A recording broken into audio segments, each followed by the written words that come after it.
Welcome back to Austin, Texas for the Lone Star Meeple. As always, to my left is the red Meeple, Alex. Hey, how's it going, everyone? And today we have the yellow Meeple, Emily. Hello. And the pink Meeple, Chakati. Hi there. All right, so today is a special COVID-19 episode of the Lone Star Meeple. We have been in quarantine for several days now. About a week or so. Yeah, about 2 weeks maybe. 9 days, 10 days, 30 days. Who knows? We lost 3 months. we lost count a long time ago. We're recording the end of March, so to be clear. But it's not so bad because our girlfriends are quarantined with us, and we have 4 gamers with a room full of games that need to be played. So, aren't y'all lucky? You got beautiful women and board games. what else could anybody ask for? Not much. That's good Cookies. enough. Cookies. We got cookies. We got cookies too. And All we got cookies. That's right. We've been playing board games and setting up this special. Sean could not be with us, so a little moment of silence for our blue meeple. R.I.P. Okay. Anyways. No, not really. Just Hashtag social distancing, man. Yeah, he's taking care of his family. So, in this episode, we are going to be talking about. So we have different levels of gamers here that have been gaming for different time periods. Yeah, I grew up gaming, like we talked about before. I grew up as a board gamer with my family and been playing board games all the way through college as adulthood. I started mainly when I moved to Austin. So 8 years, 7 years, something around there is when I really got into gaming. When I met Alex, so what, 3 months now? 3 months, about 3 months ago. That's about it. I grew up playing some unpopular, or I guess the popular games, but I didn't really start gaming until you and I started like dating. The mass market games, Monopoly, Yeah, things like that. Candyland, you things played like a lot that. of cards and poker and stuff through college. And I stuff. did, absolutely. But the bigger games that you guys play was a year and a half ago, so when we started dating. So when we told you we were gamers, we played board games, what went through your mind? Like, what were you thinking? What was the first thing that you thought of? No. What? Well, you were super smooth about it too. So on our first date, there's the small talk and what do you like to do, and you definitely slid it in. So I do this. I'm a teacher. I'm an umpire. I play board games. I have a Jeep. Wait. Let's go back to the board games. So that's completely different than what I did. I flat out gave her a warning. So here's a warning. I have a few board games. A few. Yeah, he said a few. And then I thought, okay, well, board games like Monopoly, doesn't that... Like, so I have those in my closet too. Yeah. And then I thought, well, doesn't he get boring? Like, how many times can you really play Monopoly? 0. So... Zero times. Zero's enough. So when I actually found out what board gaming is... Total shock. It was. And then his few games is not a few games. No. So our collection has, I think the best compliment is... Jesus Christ. We got that compliment one time, yeah. I was not prepared for the level of board games. When you showed me a picture, and I thought to myself, no, yeah. Seriously, like how much money's in that room? Exactly. Oh my God. And then when I walked in the house, what did I get myself into? Describe the room we're sitting in right Yeah. now. You all describe it. Right as you open the front door, what do you see? Shelves of games, just full of games. Floor games, to ceiling. Yep, games everywhere. They're shoved in every nook and cranny. Like, you guys have occupied every space that you can. There's games on the floor. There's games on top of the shelves. There's games on top of games. They're everywhere. So I am interested, since you mentioned it, how much money do you think is in this room? I want an estimate. Like, look around. How much do you think? Thousands, maybe. It was like my college tuition. I know, probably not that much, but yeah, I would say probably somewhere between $5,000 and $10,000. Yeah, absolutely. Yeah. That's, I would say, about accurate. I'd say a little bit more, but I mean, not to mention someone bought more shelves to add. That's right. Because all the games couldn't fit. So Alex bought more shelves. Alex is really quiet right now because someone's talking about him. You have more games. But those are the games I don't want. Are they? So they don't count. Do they? I don't see them. Yeah, I don't see them. Well, so. that's kind of how Michael's like, I'm not going to buy games this year. I'm No. not backing any No, Kickstarters. that's not what I said. I'm saying be very careful about how much money I spend this year. And also, in my defense, someone puts the games he doesn't want in my room. Oh. I have very few games in your room. Well then, okay. So moving on. So, so you guys got into this Hobby. hobby without knowing what you were stepping into, and you're at different levels, we would say, of gaming. What was the first game that you guys played where you would say, "Wow, this is what they're talking about. This is why they do. Yeah, this is why they do this, or this is why they have such a big collection." Well, I think it was our second date. I'm pretty sure it was our second date. He invited me to play an escape room, and I'm like, oh, okay, great, an escape room. But it was a board game version, and I liked it actually because you get to use your cell phones to play it, so I thought that was pretty neat. So you like the integrating the technology with the board game, Right? which is a lot of people don't appreciate that in board games. I actually liked it, and it was a cooperative game. Yeah. So I didn't have to worry about winning and losing. Are you talking about like the exit room games? Yes, but it wasn't the escape room in a box. Yeah, Yes. but it wasn't the Exit. It was the other brand, There's Unlock, Unlocked. which is the one we bought when we were in New Orleans. We bought that and played on the plane on the way home. Yep, we need to finish that, by the way. Yeah. Yeah. So I think the timer ran out. If, No, If we you paused. flew from New Orleans over here, I think the timer is up. Not You New lost. York, New Orleans, but We I don't hit know. pause. We hit pause. It's all good. I don't know if we should actually disclose that we were in New Orleans amidst the No, it was a long time ago. Long time Months. ago. That was months and months ago. Months. Yeah. Okay. Corona, what? No. So most of your experience gaming then comes from video games, right? Like both of you Yeah. played. Oh yeah, Sega was Sonic. Yeah, all the time. Mario Brothers, Nintendo. Oh yeah, definitely. So how would you compare the experience of video games with the experience of board games? Oh. Crickets. I mean, Probably multiple players. Because Yeah. most video games are one or two players. And true. Yeah. I don't know. They're different, but they're still the same. There's still the objective. You're still having to gain points to win the game and go through it. I think you can be immersed in the game in different ways that are both appealing, which is nice. For me, I think I'm still more of a video game girl than a board game girl, Right. but you know. We'll get you in. Yeah. We'll get you.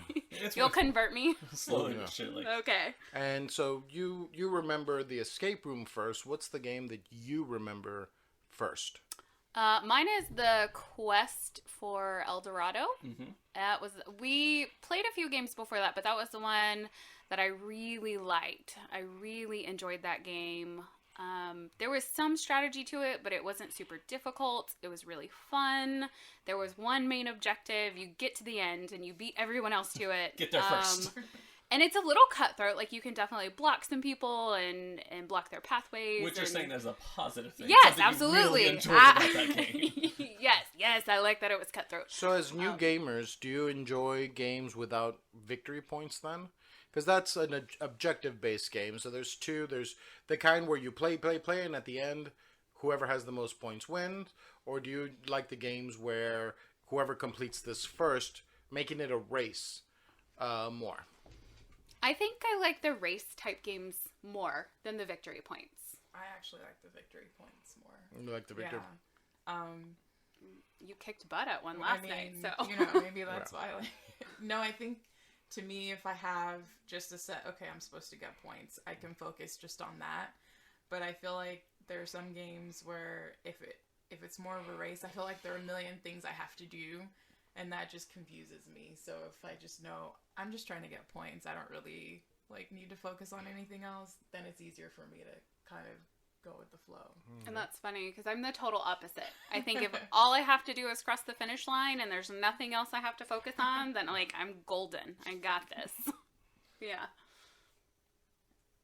So Michael, what do you think? What do you prefer? Whatever. Mix of both. I do want something like there's one goal at the end, but if there's other ways to get points and other things I can do while getting there, I really appreciate that as well. I really don't want there just to be one thing to do. Even in Quest El Dorado, I feel there are lots of things to do. We see the path before us. I need to plan out. There's a whole lot of water at the end. I'm going to have to get some water cards before I get there. It gives me a plan to do.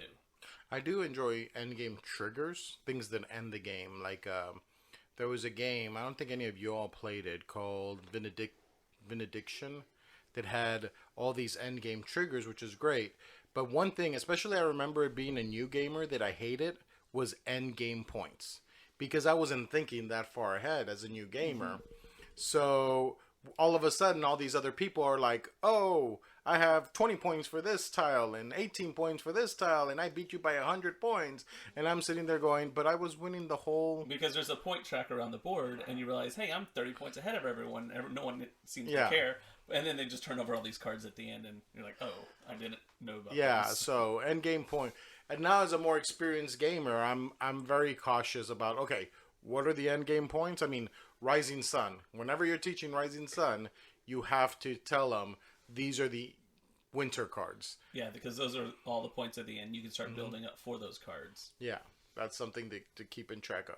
So what other games pop into your brain as great games or bad games or things that you don't like about games, or I really like this game because of this particular mechanic? So you mentioned you really liked viticulture.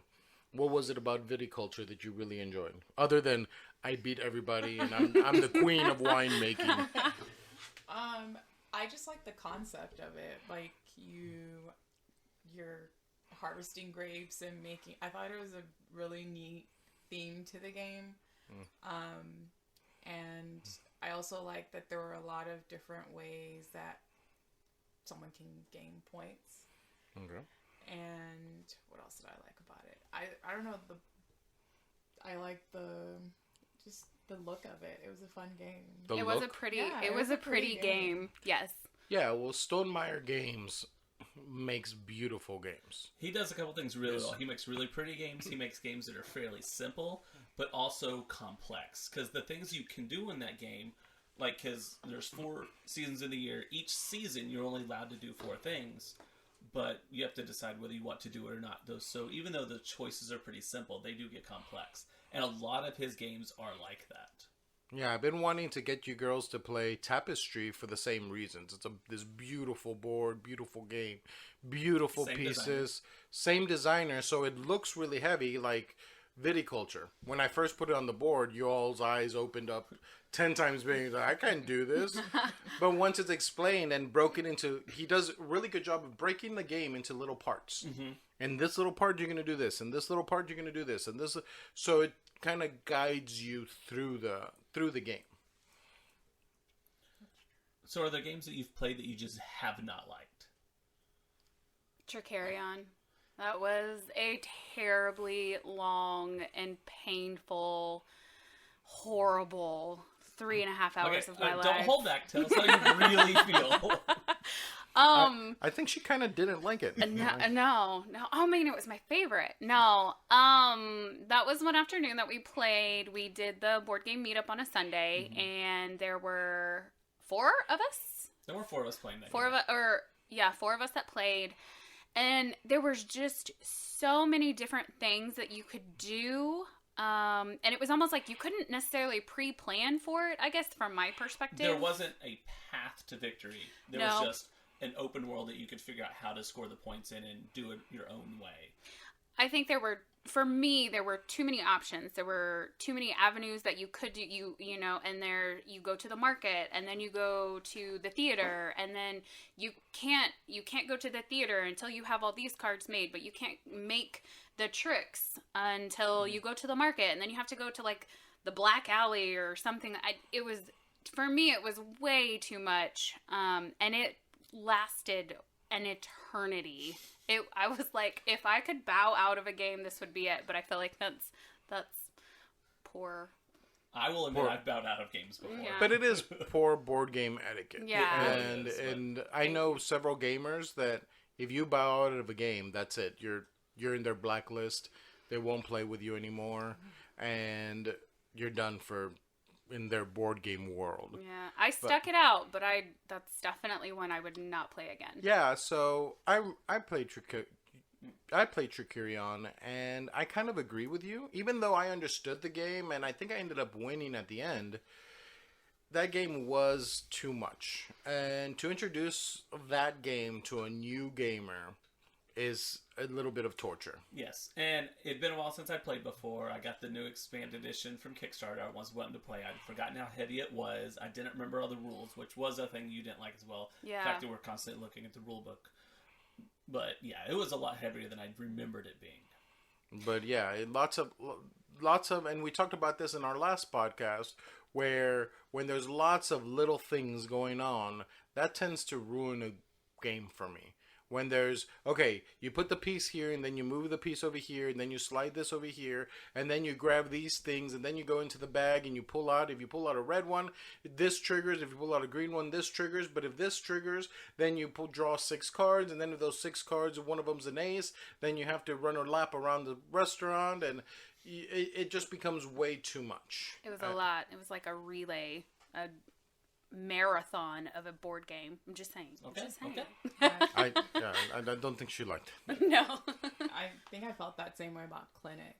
That game gave me a headache. It was way too much going on. There's And a lot of similarities in those two games. There's like, in order to build on a different floor, you have to do this, or you can't build on a floor because you did this, or you can only have so many cars in a parking lot, but then you can have this many cars on it. It just didn't make sense to me. There were a whole lot of rules, a lot of pieces.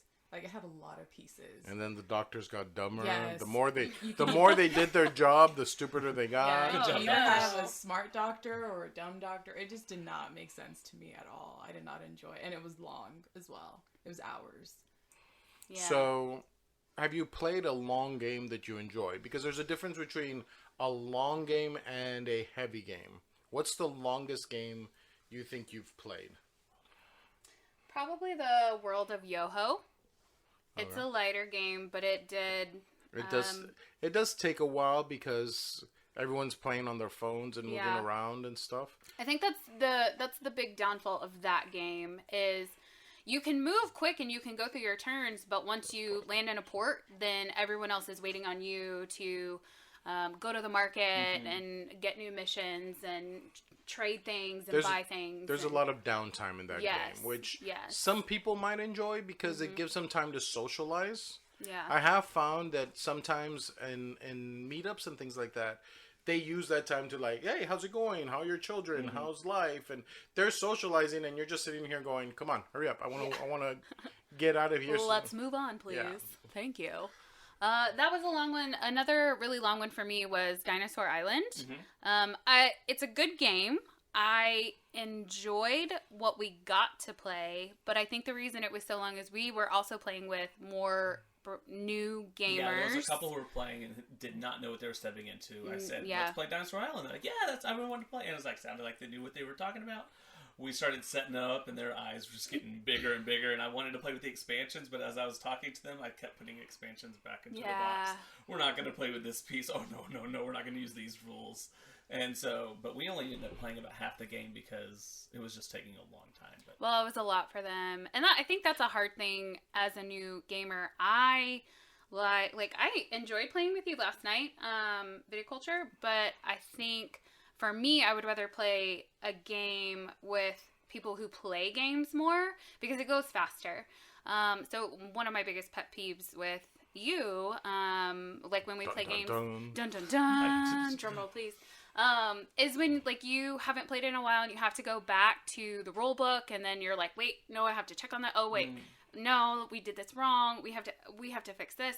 And I really enjoy it when both of you actually know the game really and you can kind of do the short version of it, and go, no, this is what that means. This is what this card will do for you. And we just kind of can actually enjoy the game rather than going through the rules and the setup and the pieces. Definitely. Well, that makes any game enjoyable. And as new gamers, I would say don't feel shy to say, this game is above my pay grade. I am not experienced. I am not experienced enough to play this game based on the number of pieces on the board. Yeah. Bow out before you start. Yeah, bow out before you start. I know. I do that. There was a game. I can't even remember the name, but it was those people that are always playing the 18xx games. Mm-hmm. And I sat down, and they halfway through the explanation, I stood up and was like, "Nope, I know this is not for me." I did that at a convention one time. They were like, "Hey, we're playing this game." So I sat down, I listened to about half the rules, and I was like, "All right, guys, I am not going to enjoy this game. Y'all have fun." And I left before the game started. And that's a little hard because they got a fixed setup and stuff, but it's a lot easier to leave at the beginning of a game, before a game starts, than in the middle of it. Or then you're sitting there suffering for 2-3 hours. And no one wants to be at the table when that's happening. No one wants to be at a table with someone who's miserable. Or trying to end the game purposefully. Rescue the cat. That was not on purpose. What is that game? That was Flashpoint? Flashpoint. We're playing Yes. with Alex, who really doesn't enjoy Flashpoint. Yes. The object of the game is to save people, right? I save The house was on People. fire. And just because you didn't like the game, you went away from the fire to save a cat. I did not. I actually ran through the fire to save the cat. Thank you very Ignoring much. all the fire. I was saving people. That's the objective. I just have this like visual image of Alex in an actual house with like torches, and he's just setting everything else on fire as he's running towards the cat. Like the cat is the only thing that matters right now. Like set the walls on fire. All too. I have to say is, I saved people. Y'all saved no one. Oh, Because the whoa. house burned alive. Exactly. There was So no game. Mission accomplished. He didn't have to play the game. I have a very score long. of 1. You have a score of 0. And to be fair, I was not involved in that game, so it could be just he said, she said at Ask this Scott. point. I don't know. Oh, that's true. Yeah, but that's That's another true. she said. So Okay. those are 2 she's. Two she's. All right. What other games are notable that you remember that you really enjoyed playing? I know one of the first games you played, you still talk about, is Isle of Cats. Yes. So speaking of rescuing cats, I actually did. That's the point of this game, though. Yes, that is the whole point of Isle of Cats. I liked that game a lot. I think what I liked was the rules are really simple. I mean, you just rescue cats, so how hard can that be? And then A lot harder than you think, actually. I mean, they don't just walk up to you. You need a trap. You need fish. Yeah, you Well, need that a is trick. true. But it's another one of those games where I actually enjoy, like, the look of it. I feel like that's another thing that kind of draws me to this game. If I don't like how it looks, I'm already, like, I don't want to play it. You're already set off. Yeah. Yeah. But, like, with Isle of Cats, like, the board was, like, everything about it was amazing. The production level in it is It's really really well. good. It's really Yeah. good. The pieces are nice and thick. The art is beautiful. The meeples are little cat meeples. You can't really go wrong with this game. I'm just going to put on the table that I've asked to play this game, I think 6 times now, and I still haven't played. So I'm very envious of So, all of you people in the room right now. It I'm is. just It gonna, is just gonna Michael's say that. fault. Is it Michael's? It's always Yes. Michael's fault. It's always Michael's fault. no. It's my game. Yeah. I will play it. Yeah. But every time I'm like, oh, Isle of Cats, or we can play this other boring Euro, Dice Hospital, or other. Hey, I like Dice Hospital. Wait a minute. That is one that I do enjoy. You have all also played Pandemic recently. Nope. Yes, you did. We played in New Orleans. No. I didn't play the board game Pandemic, and you told me it's totally Yes. didn't. No. You're talking about Plague Inc. Oh. The opposite of Pandemic. Yes. Sorry. Okay. That's right. We did. We played at what was that board game cafe that we stopped at? D4 Tabletop? Yeah. That New was a lot of Orleans. fun. That was a lot of fun. Yeah. I did enjoy that. That's the one that we played, like, a couple days ago, right? Mhm. Yes, where you're trying to cure the diseases. Yeah. That one was. I like that one. That was fun. What was the draw in that? That was another cooperative game, right? Yes. I think I do better with that. With cooperative where games? we're working together as a group. I find that's actually a phase in beginning board gamers, because I also remember there was a time I loved cooperative games because there wasn't that pressure Right. of I have to win, or if you're confused about something, it's okay to be like, hey, what's my best move, people? I'm very confused right now. So I bought games like Sentinels of the Multiverse, Zombicide. What's another cooperative game I have? The Flashpoint game. Flashpoint we played game. Castle Panic the other night. Yeah. So for beginners, I feel cooperative games are a good introduction into it. But I found my personal tastes have changed to where I don't like cooperative games that much because it becomes a group game. Because there's no one to murder. Well, some See, games... I'm on the fence about cooperative games. Some of them I really enjoy, and some of them I don't. Well, my problem is with a cooperative game is it doesn't matter how many players you have. It says 1 through 4, but you can play 16 people sitting around going, I think the red player should go over there. No. And you can have a group table discussion to decide what the optimal move is. Yeah. Instead of letting players do their own moves and then complaining when they rescue the cat. You made a poor choice. I love the look that Alex just gave you. Yes, okay. I think for me with cooperative games, and I think the term that you used for it was like when other people quarterback your moves, and they tell you. And for me, it depends on the game. One of the earlier cooperative games that I played, we were at Silver Grill. And I was supposed to be the good guy, and I ended up being the villain. And poor Alex, like, he was passing out the cards, and he was like, please don't let me, Emily, please. And I was like, oh, it's me. He's like, yeah, we're going to play this. And they're just... Spectre Ops. Is that what it was? It was Spectre Ops. I don't know. Some of them are fun, some of them are not. I think I'm just a simple board gamer. I like the one objective, cross the finish line, by myself, and I'm good to go. And what about other games what are things in gaming or the gaming community that you are enjoying? So there's more to gaming. The gaming, like the Austin Geeks and Gamers is a big gaming community here. I think we're all part of it, or at least 3 out of 4 of us are. 2 out of 4. Am I in that? Sure. Oh, Sure. Okay. You were going to get board games off the trader site. What? Yeah. This is the first I'm hearing of this. The Austin Geeks and Gamers. I've So, never... Yeah, it's one of the reasons why I love Austin so much. So there's so much support for geeks and gamers here. What have you noticed about the gaming community as a whole that you would like to talk about that you like or I don't like this about? For example... I guess when you go to a meetup, what is the feel when you're meeting strangers? Well, I guess, like, normally when I go to the meetups on Sundays, I just usually play with Alex's group.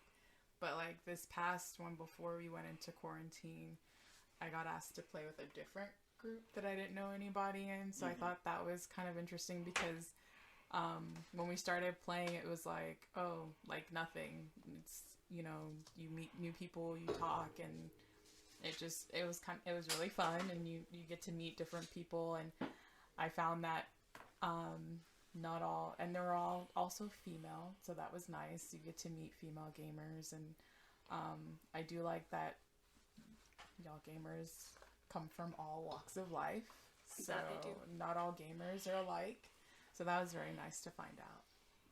I don't know, I do find in a lot of meetups there's a lot of male... Yes. I will say the meetup that happens at the new place, Waterloo, there's a lot more females than in some of the other meetups that I've been to. There is. There's a more diversity in that one. I like the social aspect of it. It's definitely something that you can do to meet new people, but just to have a good time. You don't have to go out to a bar and get drunk and spend a lot of money. Like, you can sit around a table and make jokes, and everybody is also really helpful, especially if, like, I'm a very loud, outgoing person, and I'll sit at a table and I'll be like, I've never played this, I have no idea what I'm doing, and they're always very helpful. I know a lot of y'all's friends have definitely, like, Eric he's like, don't do that, do this, you're gonna kick Michael's butt, do that, and I'm like, okay. So have you played the games helpful. without us, though? Yes. I have. Okay. Yeah. Yeah, I actually, back when I was working at the vet clinic, we started like a little girls group of board game night. You started going to Emerald Tavern. We did, yeah. And we did that for a little bit until I switched careers and I don't work there anymore. So, but it was a lot of fun. But there's times that we've gone to Robin's house that you ended up at someone else. That's where you played Quacks of Quinlanburg. Yes. First time before I even played it. Oh, and I love that game. It's a beautiful game. Aesthetically, it's very pleasing, but it's also another easy game for me. One thing to do. That's it. Draw Yeah. stuff out of bag. Don't Get explode. Get the most points by the end of it before anybody else. So I really like that game too. I will have to say though, the few times that I've played without you guys, I've noticed that you guys have, not to sound like awful, but a better way of explaining the rules to games than the times that I've played with other people. I've just found that I've been so lost, and then when I ask a question and I still don't know the answer, and I'm like, I don't understand this game. Well, it might be that you've learned games by us teaching. So you've learned our way of teaching. And also, we've learned how you learn. And That's true. As I'm explaining games to Emily, we've been playing games a long time. There's certain rules that I know I'm going to have to explain a little bit more than others. This, she's going to pick up real quick. She's not going to catch the nuance in this. I'm going to have to repeat this after one round because she'll understand it then. She needs to see a round in action before she gets all the intricacies of it. But not only that, I do think that there is a right way to teach a game and a wrong way to teach a game. I definitely agree. we have backgrounds as educators. I mean, the first time I met Michael 6 or 7 years ago, he was explaining Cold Express. That's his go-to game. Yeah. And just the way he started explaining things, I knew he was a teacher. You know, he starts da-da-da-da-da-da, and then someone asked a question, and he was like, nope, I'll answer that at the end because I might... You know, save your questions for the end. Yeah, I was completely... And I'm a teacher, too, so I sat there going, he's a teacher. And sure enough, after the game, I asked him, and he's like, oh, yeah, I'm a coach. I was like, almost a teacher. No. I was waiting for that comment. I was waiting for that comment. I was like, he's going to be nice to me. And actually give me the credentials as teachers, but no, he had to throw it as a teacher. That's definitely something that we've talked about in future episodes of what's the correct way to teach a game. What are the steps you need to when teaching a game? I've been told that a lot by a lot of people where they're like, it's because when you explain a game, you do such a good job. Yeah. And it's because in my brain, I already have a process. Yeah. And most people... I think the biggest mistake most people do is ask questions when it's not what they're talking about. It's like I put this piece right here. What's that? What's that do? And it's like, I haven't even finished setting up and you're already asking questions. Wait. Like, calm down. Simmer down now. Or they don't listen. I'm a terrible. Well, I'm also horrible. I'm also horrible at listening to games. Yeah. I need to go through a round to be able to understand what you're talking about. But also the second problem I think is people like to jump around where it's like, okay, so when you put this here, well, okay, let me explain this other piece over here, and then there's step 5, and then step 2, then step 10, then step 3. It's like no, let's just go 1, 2, 3, 4, 5. Yeah, we'll get through this. I promise. So come back to the Lone Star Meeple, and we'll be talking about what we think is the proper way of teaching how to teach a game. And we've gone to many conventions as demoers. We help the Envoy program, demoing programs. It's something we actually really enjoy is teaching the games and learning new games. And like Michael has taught Mysterium like 18,000. Anytime he sees someone at Emerald Tavern open the Mysterium rulebook, he'll run over there. I got you guys. It's an exaggeration of the truth. Are they like putting out the bat signal for you when they like open the box? Pretty much. It's a really bad rule book. For some reason, Mysterium and Michael, like he'll be sitting there and he'll look over and be like, "I'll be right back, guys. I gotta go help Mysterium needs me." And he like open the shirt and there's the big M. Yeah. But you love me. It's okay. They appreciate it. I'm sure they do. Those strangers that they'll never see again appreciate it. Yeah, they're like, who was that mysterious man that taught us Mysterium? Dun, dun, dun. All right, I feel like you need a theme song. Sorry. Okay. As new gamers coming into the world of gaming, what advice would you give people who are even newer than you? All right, so ladies, when you're swiping on Tinder, and you see, I play board games. Is that an immediate wrong way? Swipe left. Swipe left. No. Okay, hold on. We're gonna edit that part out. Let's try that again. No, I think one thing I would like to say is like not to prejudge, because I think I went in once he said, "Oh, I play board games." In my mind, I'm like, okay, this is not gonna work out. But ouch. I know you said be honest, so yeah. You changed her mind. Okay, lie. But it is actually a lot of fun. I think I've played more board games in the past 3 months than I have in my entire life. You're welcome.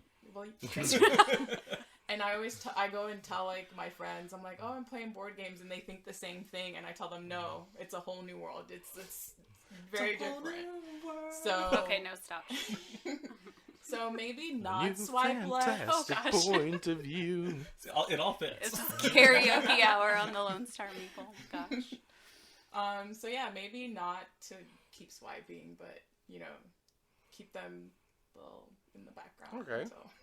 So let's pretend they've Do you want to already answer the question too? Oh, Alex isn't done yet. Okay. I was gonna let him go ahead. I would say be open-minded. So very similar to what you're saying. I mean, I'm not saying don't swipe left, but I'm kidding. I'm kidding. It's a lot more fun than I thought it would. I mean, if you had told me 2 years ago that I was going to be sitting in your game room painting minis and loving it, I would have... Right before you podcast about board games? Right before I podcast about board games. I would have laughed at you and been like, yeah, no, I don't know what you're talking about. You're crazy. But I do. I really enjoy it, and I'm glad that I swiped right and went on a second date. Because you totally scared me with, I play board games. And the nonchalantness of, just sliding it in between. Like, you knew. Yeah. Well, see, that's why I went completely different. I was going to exaggerate how bad it is. You know what I mean? So it wouldn't be so bad? Yeah, so, he only has 150. I was imagining 300. Okay. No. Yeah. No, definitely be open-minded to it. I'm glad that I am in this deep. Definitely. Seriously, I did not know half of these things even existed. Your Jeep is the meeple, and half of the people we hang out with in our Jeep community are like, what the hell's a meeple? We should ask him some vocabulary. Let's have a vocabulary quiz. Oh, no, please don't. Please no. What is a meeple? I teach math, not vocabulary. No, thank you. Do you know what a meeple is? Yeah, it's the little, the little board pieces game piece. Yes. That look like humans, but they're not. Right? Yeah. They look like people, but they're meeples. The little fat wooden men. Yeah. Yeah. Okay, actually, when I first heard it, I Googled what a meeple was, because I was like, I have no idea what are they talking about. Yeah. So that is before swiping right. Once you're in the board game world. Once it's too late to back out. Yeah, what advice you have? What advice you... She's like, wait, I'm still considering this. Hey, She's still on the fence. If we just ignore that comment, she never said it. Oh my goodness. So what advice would you have for people who... I mean, they've already... Okay, they saw the shelves. They saw 100 board games and plus. What advice do you have going forward in the board game world? Well, I'm definitely just an all or nothing kind of gal. So it's like, don't just wait in and see if the water's warm. Just dive in, do it. Go to the meetups and play games that you haven't played. Because I was really hesitant to play some stuff with you, and I'm glad I did, because now I have a better idea of what I like and what I don't like. Go do all of it. Do all the things. Nah, haha. Do all the things. Play all of the games. There you go. Let me correct my verbiage there. Play all of the games. Definitely. Chikani, any advice for people who are already dating someone or already at the game store? They're looking at all the games. What advice would you give them? I did like what you guys said earlier about bowing out before the game actually started, because there are a couple games And yeah, I like to try new games, but there are a couple games I'm like, maybe this was not for me at the moment. So, that's kind of something that I would just say, don't be afraid to say, okay, this may not be for me right now. Maybe another time after I learn all the rules to a different game that's probably easier, and then maybe we can come back to that. Because they're, like, I think it was Monumental. I kind of wish that I didn't go so far into that game, because I did not enjoy it at all. But, yeah, sorry.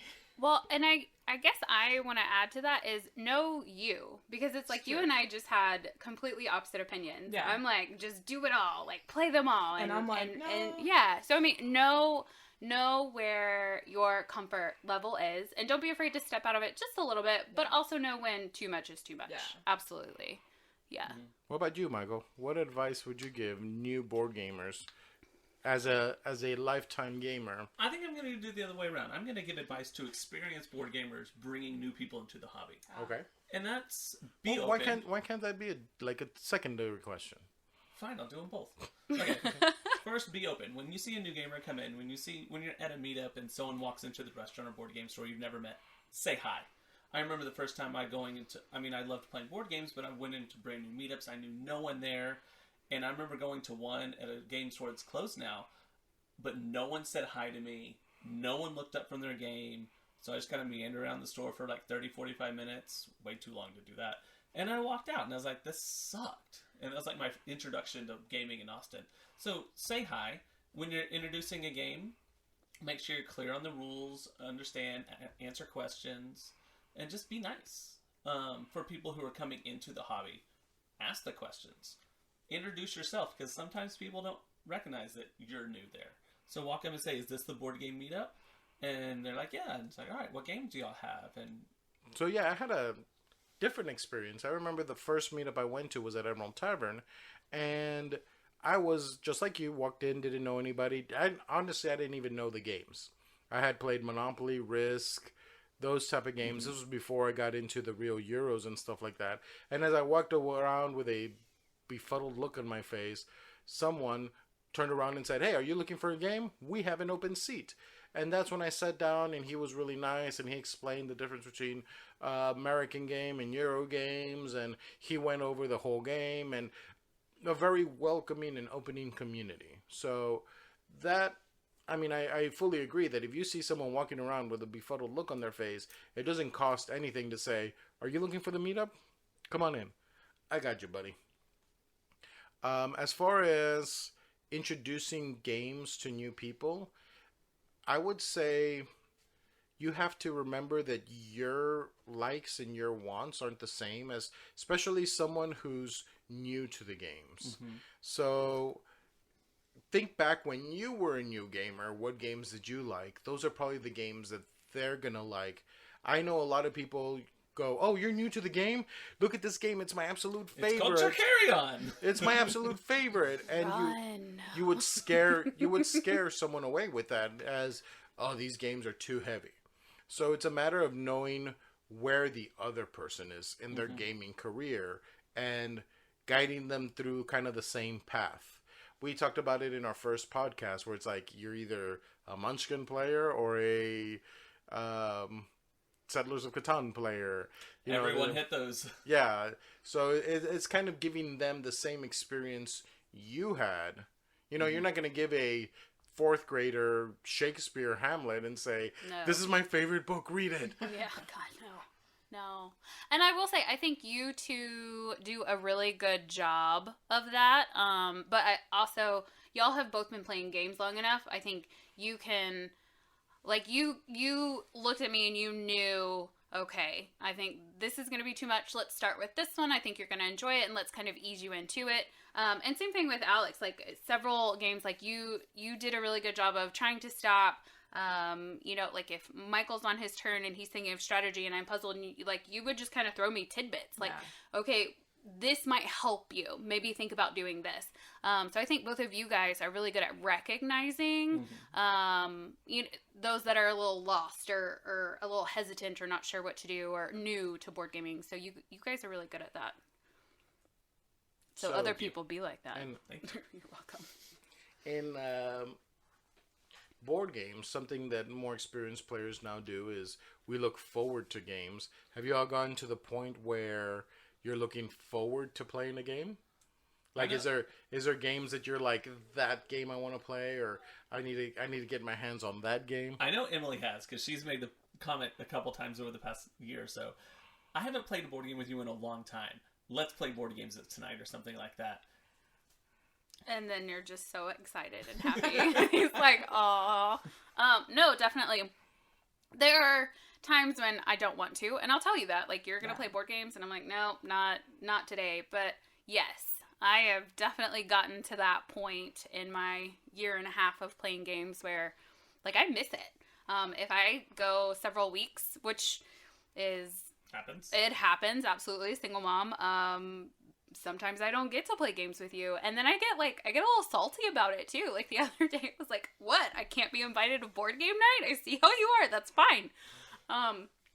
Because I miss it. Like, it's fun. I enjoy getting to play board games, but I also enjoy getting to play board games with you, because that's something that you love, that we've been able to kind of, like, move towards. Ain't it cute? Aww. But, yeah. I think I'm the same way. I mean, I'm not to the point to where I've gone a lengthy period of time without playing board games, so I can't speak on that experience. But I do enjoy it because it is what he enjoys, and so there are days where I don't want to play, and I let him know, and I don't play. Yeah. But for the most part, she don't play no games. For the most part, I enjoy playing them, so yeah. I guess if that ever happens, I would probably miss it just because I'm used to doing it now. Yeah. So I'm gonna go on record and say that y'all got some good women here. I think we do too. But I think you're biased on that. Maybe a little bit. Yeah. All right. What's on your I want to play next list? Ooh. Oh, I know you have Isle of Cats. Isle of Cats. Yes. Come back to me. Let me look at the shelves. Okay. Do you have a... Yes. Blood Rage. Just because I keep hearing you talk about it all the time. Blood Rage. And, so I want to play that one. And is it Pret-a-Porter? I do kind of want to play that one as well. I think you'd like it because it's about fashion. Yes. So that one I've been itching to play because I know you've sent me pictures of that one. And Michael? What's on your... I want to play... I want to finish Clinic. We played one or two rounds of it, but I would like to actually finish it. It's one I got in the mail that I would love to finish. And everybody laughs. Yeah. I will try it. I'll try it one time. Good luck. Okay. I picked up Harry Potter for you. You said you wanted to play that one. Yeah, Harry Potter. Do you have any other ones? And then I'll answer. No, I'm good. No. Plenty of Bones.